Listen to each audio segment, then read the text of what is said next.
Hey everyone, this is the next video in the series about WireMock tutorial. This is all the list of the previous video that we have so far covered with the proper link, and this is the playlist that you can directly hit and watch all the videos that we have covered. Last video was about the standalone server, how we can use it, how we can configure the request and response. This video I am going to show you how you can record the request with WireMock and make stubbing extremely simple and easy. And if I show you the existing stubbing that we are doing here, so we are just writing all the things, right? And this card number in the test itself, right? And I have explained in the stub part, and that you can see that how it's a bit difficult, right? So I just have to write everything equal to this and this card number, expiry, and all those things I have to match, right? And at the same time that I know our APIs, that the third party that I'm communicating with is existed there, right? And I can directly get the request and response from there, right? So this video I'm going to combine the stubbing part that we did here and the request the standalone server that we did, or basically recording while contacting the third party service, how I can record the request and response that I can use here in while testing our services, right? So if I show you the structure of the project, this what it is, you are very much familiar about it. And this is our pay money API. This is the main change that is in this video. I have created this HTTP API pay money service, and I can execute it and get the request and response from there. So for the previous videos, we didn't care that if it existed or not. We just mocked the request and response with the WireMock as a JVM library, right? And this is in use pay money payment API in this video. So let me show you this pay money service, how I have created this one. This is the pay money API that our service is communicating with. So this is extremely simple. There is nothing fancy. I just have controller, and I just wanted a fixed request and response that can vary, right? So I have introduced just controller. There are no service, no repository, nothing. So first is the post mapping, that is about update. So it is just responding with success response, that 200 response, that everything that we're trying is successful. Of course, in the real time, it is going to have a lot of business logic to validate this booking ID and all of this stuff. So for simplicity, I just have avoided that one. So I'm just returning this one, right? And for the payments one, this is just a one if else logic and based on the card. So if it is the card number that you are sending, if it starts with this digits, it is going to respond you with the success response. Otherwise, it is going to give you the failed response. And in the payment processor response, it is going to give you the payment ID, which is the UUID, right? Which is the all the time that you create it, it is going to be different all the time. That is why I have used this one. And if it is not starting with this one, it is going to fail the response. And the third is the fraud check. You pass the card number. If it is starting with this one, fraud check is false, means everything is okay, and otherwise it is going to give you the fraud check true, means fraud check, there is some fraud alert with this one, you just transaction have to be halted, right? So fraud status it is printing. So these are the just one if else logic that I have given here, because I just wanted to hit this service and get some request and response. That's it. In actual service, there is going to be the a lot of business logic and database operation, and as well also where to validate and where to store all those things.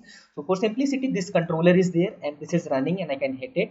So for this video, when we will be executing the test cases, it will be actually hitting this pay money service, and that is also, and that is for one time. That is one time, only one time it is going to hit this one, so that I can get the request and response, right? And I can get the request and response, and that request and response will be in the JSON format, and that I can use as a stub, right? Now, without wasting any time, just let me show you how we can do it. So then it will make more sense, right? So coming to build.gradle here. So this is the dependency. The main one is WireMock, this one that so far we are using, right? So, but for the recording to take place, I have to include the standalone server dependency here, right? So this one, right? So when this dependency WireMock standalone is there, so I do not need this one, right? So you can remove this dependency and keep it and just refresh this one, so that I can get this dependency into the external into the class path, right? So it is just building the Gradle so that I can get the dependency properly. When you just need the JVM WireMock, you can use this, but if you need the recording facility as well, you have to use this WireMock standalone dependency. Yeah, so it is complete now. So if I am coming here, so to proceed with the demo, let me copy this test case and create the new one so that there is no confusion. So let me put this in a new package, that is recording here. So all the things it is there just to make sure that what are the, just to compare that what are the changes that we are going to introduce in this one, in the existing test case, right? So for this one I do not need this one, because we are going to take care of the stubbing in some other way. And what is that way? I'm just going to show you. And WireMock server, this configuration, and here it is just running on port 8080, and this is also working fine. So here it is, I just have to introduce one more line here, WireMock servers dot start recording, and I have to mention here the base URL. What is the base URL? Just guess it. So it has to be the actual service that is running, right? So it is localhost, right? So base URL, just I have to give the base URL, start recording. So if you remember the previous video when we were recording the with WireMock server, right? So when we recorded, when we were on the UI of the WireMock server, we entered the URL, uh, that website that we wanted to record, and then we hit the localhost WireMock server. And when we hit the WireMock server, it is internally, it was internally going and triggering the actual website that you entered on the record UI URL. And the same thing we are doing here, right? The payment processor gateway, here in the payment processor gateway we have mentioned that it is going to hit the WireMock server. And when it is going to hit the WireMock server, WireMock is configured to record this one, right? So it is not going to use the existing stubbing that it has, but it is going to hit the actual URL that you have configured here with all the basic endpoints that it has. So if I hit the start recording here and execute this test case, it is going to hit the WireMock server, and WireMock server is internally going to try to hit this 8082, right? So this is how it is going to work. So just to make sure if it is working the way that I'm saying or not, so you just change this port 8083 and try to hit this. It will throw the exception that the connection is not successful, that you were trying to hit, right? So start recording is here finished. So this is the before each, and come here at the after each, just stop recording here. So you just have to do this one, right? And when this is done, this is all that is done. I just need to trigger this one time to catch the request and response that it is hitting. And if you remember the website recording from the previous video, when we recorded that one, it was stored in the mappings folder in the form of JSON for all the endpoints that it was hitting. And it is going to do the same thing here, but it is going to internally run in this project internally, right? So it will create that mappings folder and the JSON folder here under the resources here, right? In the test folder we have resources. It is going to create all the files here, right? So I just let me go ahead and trigger this one. Everything goes fine, we will get the mappings folder and JSON file right here under resources folder, right? So just focus on that. We are hitting the actual API that is there, right? So this pay money API has to be in the running state. Started running now. Test case 1, this is doing all these things. Okay, started. Yeah, it is failing with some reason. Let's see what is that.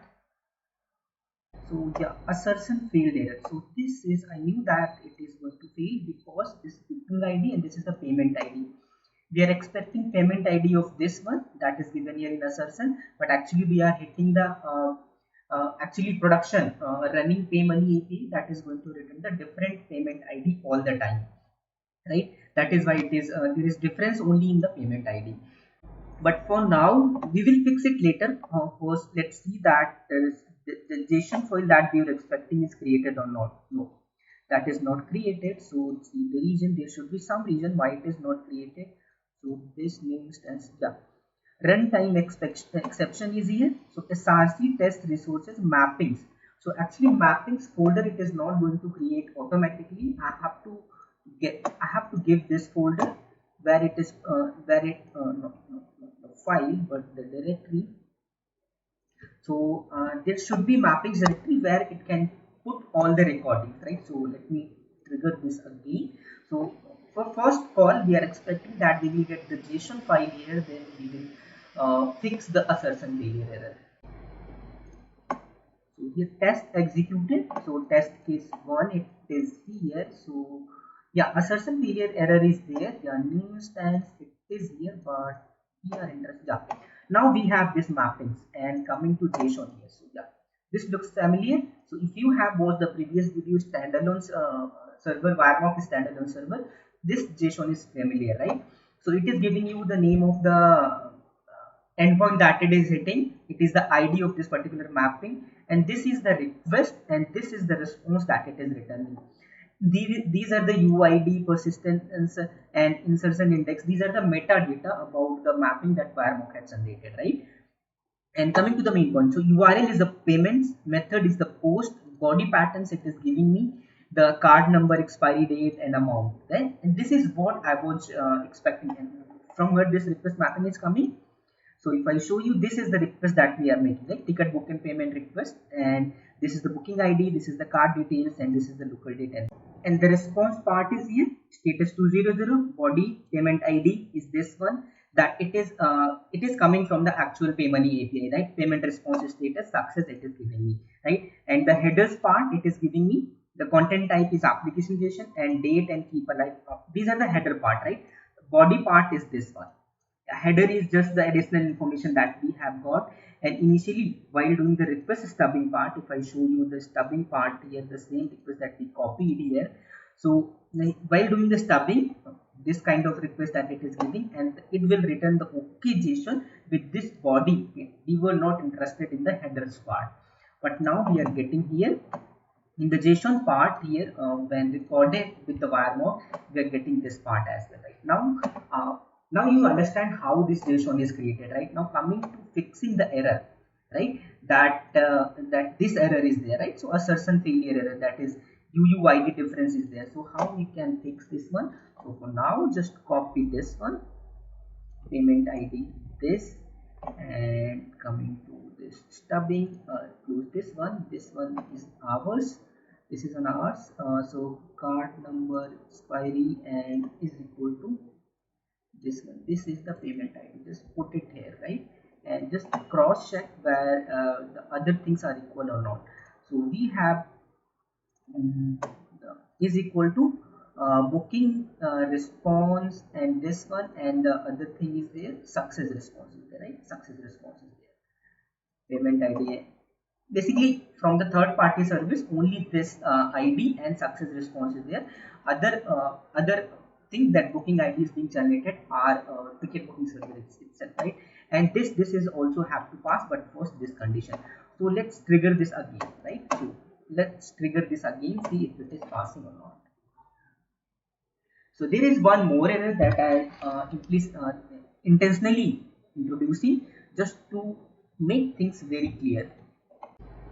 It's running. Yeah, here coming again. So now we have updated the booking payment ID. Yeah, payment ID is this one. What is this?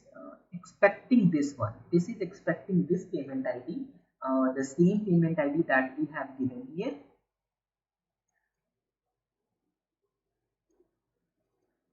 This one, this is the expected, and this is the actual one, right? So this is the actual one that is being returned from the service, and this is the actual that you are trying to compare, right? This one.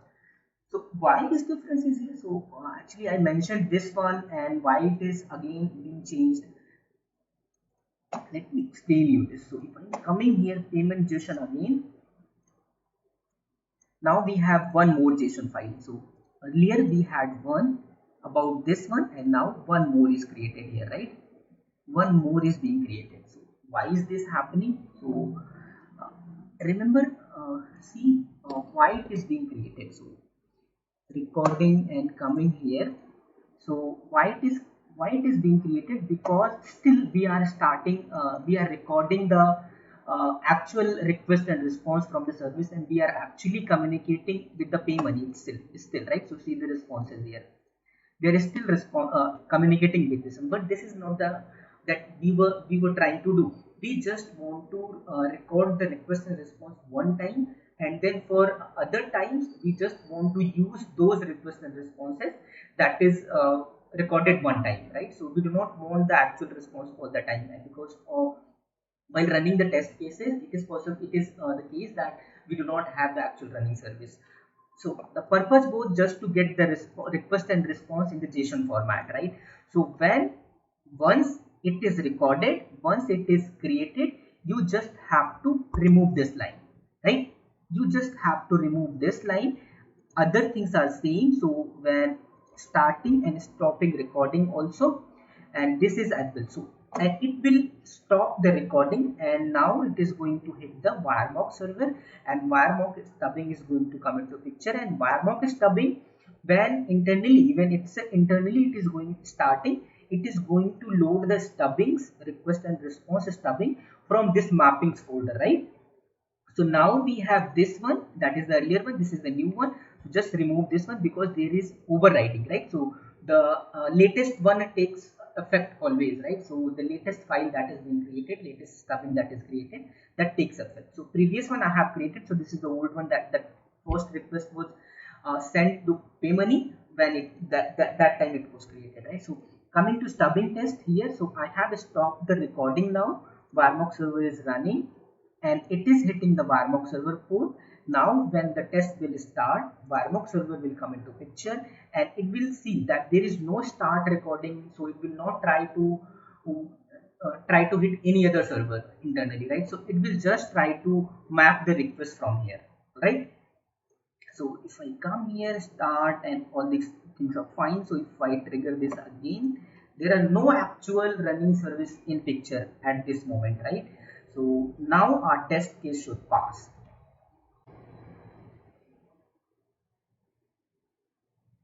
Yeah, now test case is passing, right? Yeah. So this is it about this video. I just wanted to show you how you can simply create the request and response, and how this mapping. So actually at the real time when running the when writing the test cases and all those things. So while putting the stubbing of request and response here in the test class itself, you just can put it in JSON file, and it is also easily readable and reusable as well. Now I can use this payments request and response while running other test cases as well, right? So when we have non-determinism and all those things, stuff priority and all those things. I have shown you the demo about this ticket booking service request. You go ahead and try with other one. There are other endpoints as well. I show you in the pay money. So still we have two endpoints, that is update request is there, and there is one get request is there, right? So you can go ahead, and it's just simple, right? So you saw how simple it is. You just copy paste it into the recording folder and try to start the recording and get the recording of that one, and see the JSON is created, and see what issue, because until unless you try and practice it, you won't be able to learn the concept properly, right? So you will see, you will face some issues, you will fix that, and only then it will stick to your mind, right? So while experimenting it, you see any issue, if any new scenario is coming to your mind, you just put that in comment section. I'll be happy to help you out, right?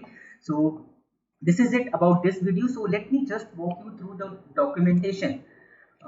Documentation is very important, right? So just got the understanding how WireMock server is stuffing and all those stuff work, but you just go through the documentation to see the things in more detail, more scenarios, right? So if I show you this documentation here, record and playback is the thing that this is where from the reference that I have taken, record and playback, and this is the screen that was the part of the previous video, and this is the recording part. So there are many ways that you can record your stubbing request and response, right? Static DSL part, client instance, and this is directly, this is what we have make use of. So you can record the request in this way as well, right? And coming here, these are the API, snapshotting is there, and this is the mappings folder. Inside that you can put the priority as well, request method, and it is the response. It is for some other request, that is any request is coming here, it is saying that any request is coming here, you just respond with this one, right? So these are the recorded mappings, other methods, snapshot thing that you can make use of, and you can customize your recordings as well. So here we just enter the start recording mode, right? So there is no customization. Start recording, and under that you can see the record spec, and then for target URL this one, and there are a lot of customization that you can do. It depends on the requirement that you have, right? So here we are just taking care of the request body part. There is query parameter part as well. You can take example from here and see how you can do the mapping of that one, right? So this is the Java way that is there, and this is the JSON API that is corresponding to this one, right? So this is how, and there are a lot more here. You can just go ahead and check out this one, and this is important part. So don't forget to check the documentation for the use case, right? And now coming to this one, so this video is complete. So next video, just we are going to play around with the request proxy. So let me just give you the scenario.